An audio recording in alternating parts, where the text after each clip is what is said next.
Olá, mulher linda, sábia e que edifica o lar. Eu sou Eliane Cristine e estamos lendo juntas o livro Respostas de Deus para os Dias Difíceis de Sheila Walsh. Esta leitura foi autorizada. Para a aquisição do livro, entre em contato com a editora Thomas Nelson. Leitura 19, Confiança. Pai, eu oro pela amiga que me ouve. Deus, que ela possa experimentar da plenitude, da presença do Teu Espírito.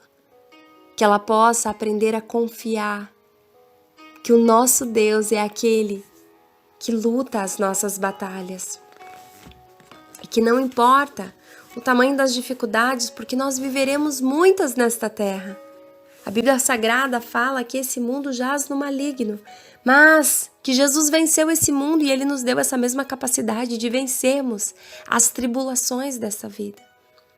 Pai, nos ensine a enxergar a Tua vontade em todas as coisas, seja na morte, seja na vida, seja na doença, seja na cura, seja na separação, seja na restauração, que possamos enxergar a Tua vontade em todas as coisas e que naquilo que depender de nós, que possamos ser agentes e proclamadores do que o Teu Evangelho nos ensina, que possamos nos exortar uns aos outros a vivermos os princípios da Tua Palavra e que isso seja inegociável, no sentido de não abrir mão daquilo que a Tua Palavra declara a nosso respeito, no sentido de não negociar princípios da Tua Palavra.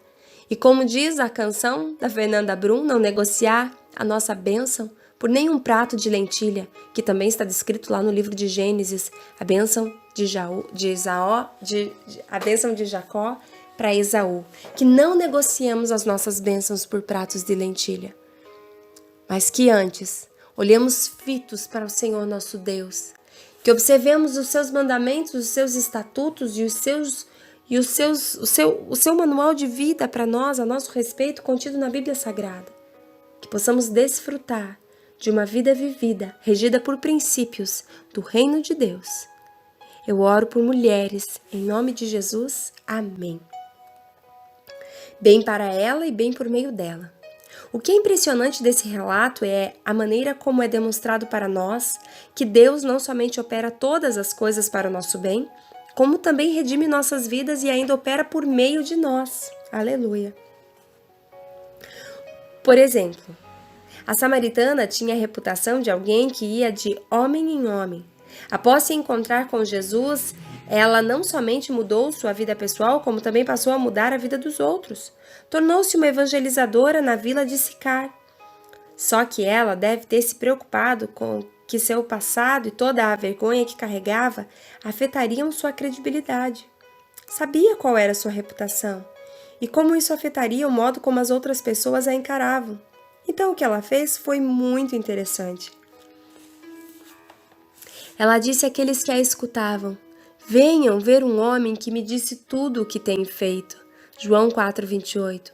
Então, no lugar de afirmar, acredito que este é o Cristo, ela fez uma pergunta usando a palavra grega mete, que antecipa uma resposta negativa. Era como se ela dissesse: esse não poderia ser o Cristo? Poderia? Ao plantar uma semente de resposta dessa maneira, ela permitia que as pessoas descobrissem por si mesmas, e é impressionante o que se passou. Muitos samaritanos daquela cidade creram nele por causa do seguinte testemunho dado pela essa mulher: ele me disse tudo o que tem feito. Assim, quando se aproximaram dele, os samaritanos insistiram em que ficassem com eles. E ele ficou 2 dias, e por causa da sua palavra, muitos outros creram. E disseram à mulher: agora cremos não somente pelo que você disse, pois nós mesmos o ouvimos e sabemos que este é realmente o Salvador do mundo. João capítulo 4, versos 39 ao 42. No começo, as pessoas da vila acreditavam nela porque era uma mulher modificada. Havia júbilo e vida onde antes havia somente vergonha e morte. Perguntaram a Jesus se ele poderia ficar por uns 2 dias e muito mais passaram a acreditar ao se sentar a seus pés e ouvir as palavras de seu coração.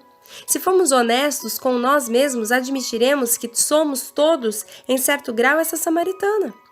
Até nos encontramos cara a cara com Cristo e estamos enterrados em pecado e Ele nos livra dessa história opressora na qual estamos perdidos. Com a água da vida, Ele nos lava e nos refresca. e recém-limpos, Ele nos envia com o privilégio de compartilhar com os outros o que recebemos. Foi isso que aconteceu com a samaritana por conta do compromisso de Cristo, de enxertar sua vida na bondade de quem Ele é e toda a sua intenção para com ela. Ter a confiança garantida de que Deus está no controle. Esta cristã nova em folha recebeu a dádiva de ver que nas mãos de Deus até os piores momentos de sua vida podem trazer o bem a ela e àqueles à sua volta. Jesus não estava atrás daqueles com a melhor reputação em suas vilas para compartilhar com eles. Ele foi atrás de alguém que não somente era uma mulher, era ainda uma samaritana de má reputação, o mais baixo degrau social daquela cultura, para mostrar que nas mãos de Deus até as coisas que foram corrompidas podem ser usadas por Ele para nos fazer voltar a sermos inteiros. Não há acidentes no reino de Deus. Como escreveu A.W. Tozer em seu clássico espiritual Viajamos em uma Direção Marcada, para o Filho de Deus não há acidente, ele viaja em uma direção marcada. Eu poderia refletir sobre essa verdade por um momento. Pense em toda a sua vida por este prisma. Não há acidentes. Como é que isso ressoa em você? Isso pode ser difícil de engolir quando houve vários momentos que pareceram cruéis ou fora de controle? Como podem o câncer de seio ou crianças doentes ou qualquer outra tragédia existir para o bem? Este é um mistério com o qual vale a pena esforçar-se, porque uma vez que absorvamos a verdade radical contida nessa promessa, ela mudará a forma como encaramos cada momento de nossas vidas. Em seu maravilhoso livro devocional, Jesus Kelly, O Chamado de Jesus, Sarah Young usa uma frase que eu amo, reversão divina. José era um exemplo perfeito desta reversão divina, quando declarou a seus irmãos: vocês querem o mal, mas Deus o fez para o bem. Se podemos, pela graça de Deus, receber a verdade de que cada coisa em nossas vidas irá operar para o bem, isso transformará não somente a forma como incorporamos as circunstâncias adversas, como também o propósito de nossas vidas, que passa a se tornar mais como Cristo. Em Romanos, no capítulo 8, versos 29, o apóstolo Paulo disse: pois aqueles que de antemão conheceu também os predestinou para serem conformes à imagem de seu Filho, a fim de que ele seja o primogênito entre muitos irmãos. Esse é o nosso chamado. Sermos conformes, sermos feitos como Cristo. Nesta semelhança com Cristo reside nossa confiança. Não vou fingir compreender todas as coisas pelas quais você passou, mas eu sei que você é amado e recebe os cuidados de um mestre refinador, que nunca tira seus olhos de você.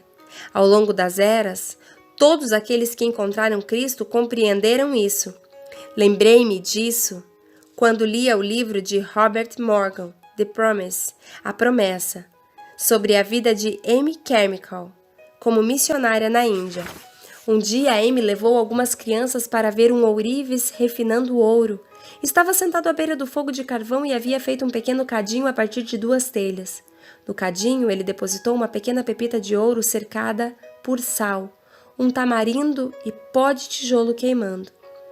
Vez por outra, ele tirava o cadinho do fogo, deixava o ouro esfriar um pouco e esfregava entre os dedos e o colocava de volta às chamas, soprando o fogo para que ficasse ainda mais quente.